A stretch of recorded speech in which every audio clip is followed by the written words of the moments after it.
What's up, YouTube? Welcome back to another episode of On Again with Andre Glenn. And today, in this episode, we are going to straight up and down talk about how to troubleshoot Puff.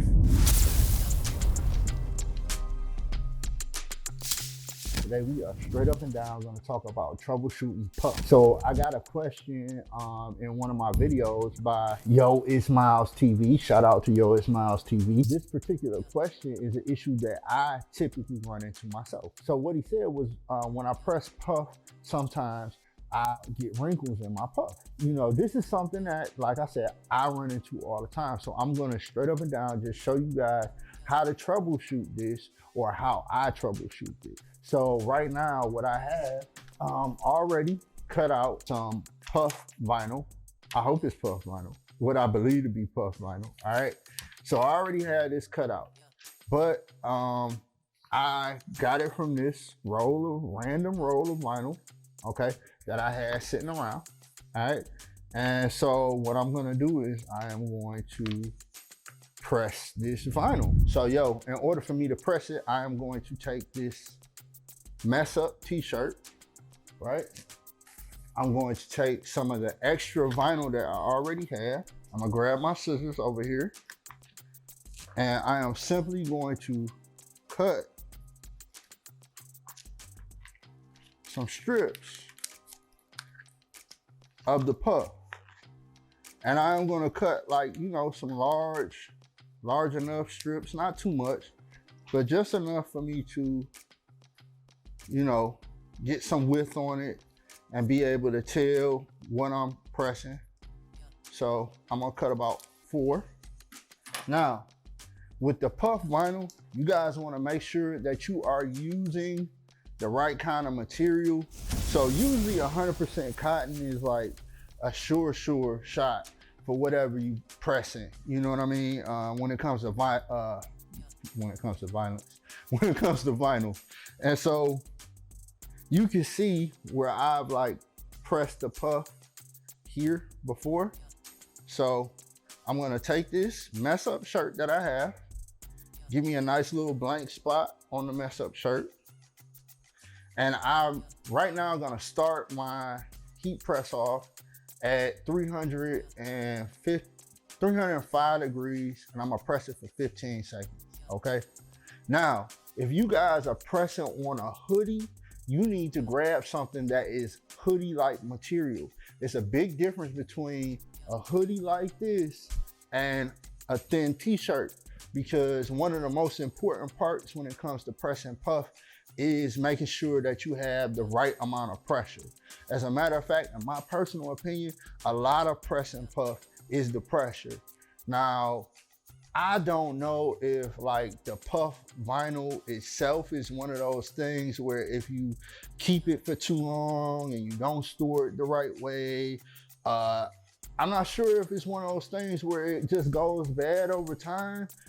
But usually in most cases, I found that if you adjust that pressure and adjust those settings, you'll be good. So another thing that I'll tell you guys is make sure when you approach your heat press that you actually use a heat gun and figure out what your heat settings are on.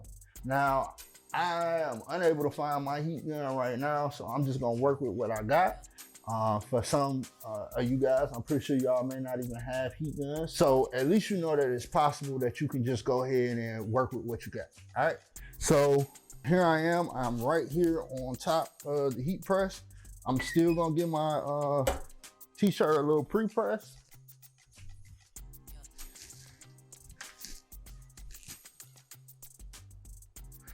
And right now, like I said, we're starting off at 305. All right.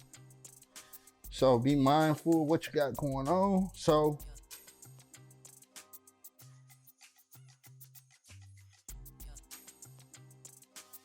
I'm gonna set this down.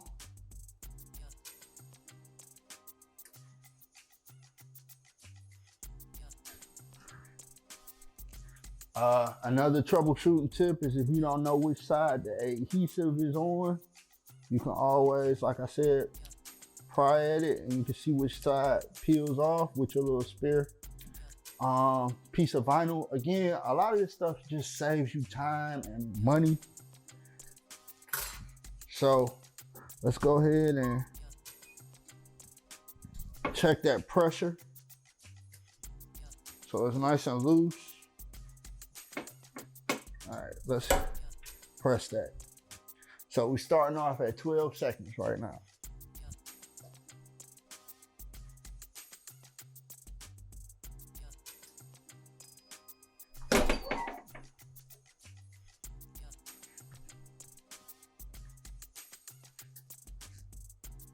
Actually looks pretty good. Got a little wrinkle there. So what I'm gonna do is back that off. All right.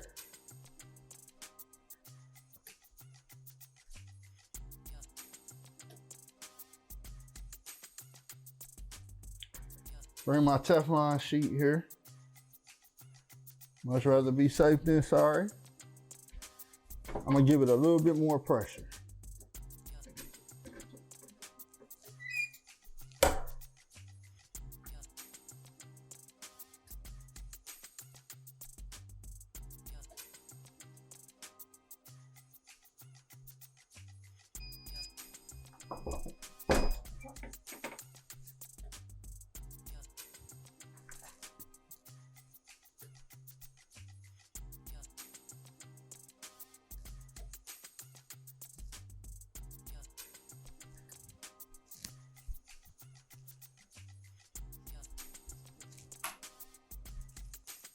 That light switch, that might help a little bit. Okay, that still looks good. So I'm not really running into any issues like I normally do. Let's try this.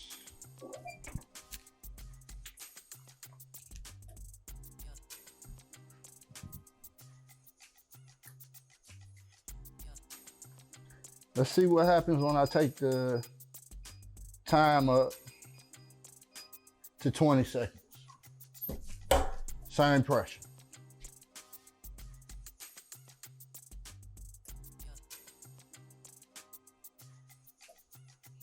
Again, make sure you pay attention to where you're placing it, because the middle might be a lot hotter than the far end of it.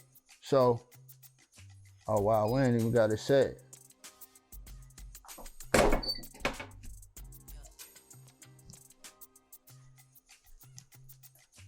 Yo, that still came out pretty good. All right, so let's mess with this 305. Let's mess with this 305 for 20 seconds. Let's see what kind of difference this makes.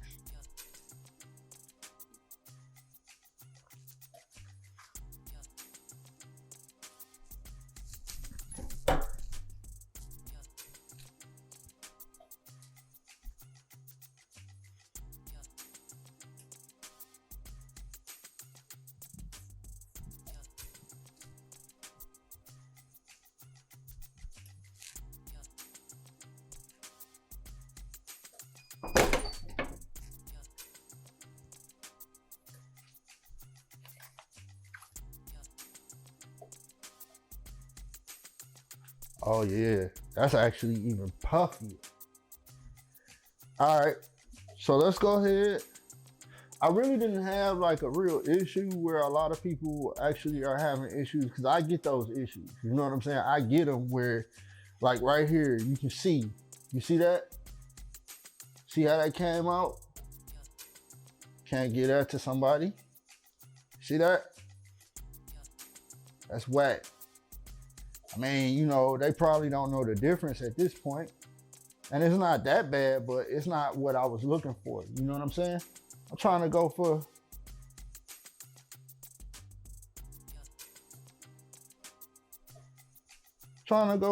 something more like this. A nice smooth puff. All right. So let's go ahead and rock with what we got. I'm gonna go ahead on over here and grab my shirt.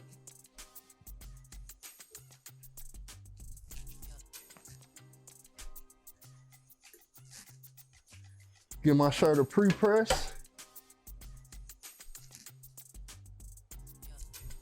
Bring my actual vinyl over here with the cut.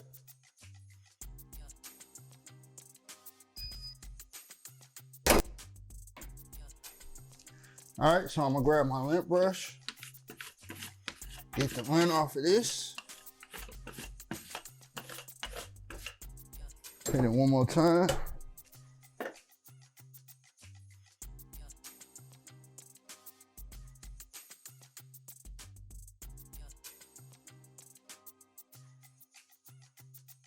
You want to make sure you got that collar out of the way. So I'm moving that collar out of the way so that it can get the right amount of pressure.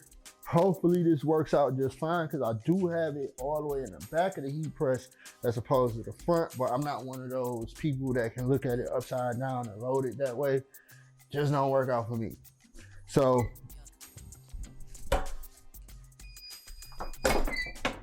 all right, that came out pretty smooth.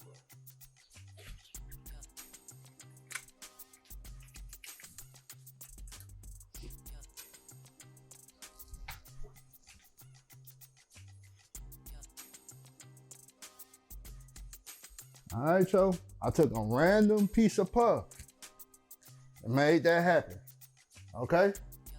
So anyway, y'all, there y'all have it. Thank y'all for tuning in. Have a good one. As always, leave your comments and questions down in the description or down below. Peace. Oh, don't forget to like, comment, and subscribe. Peace.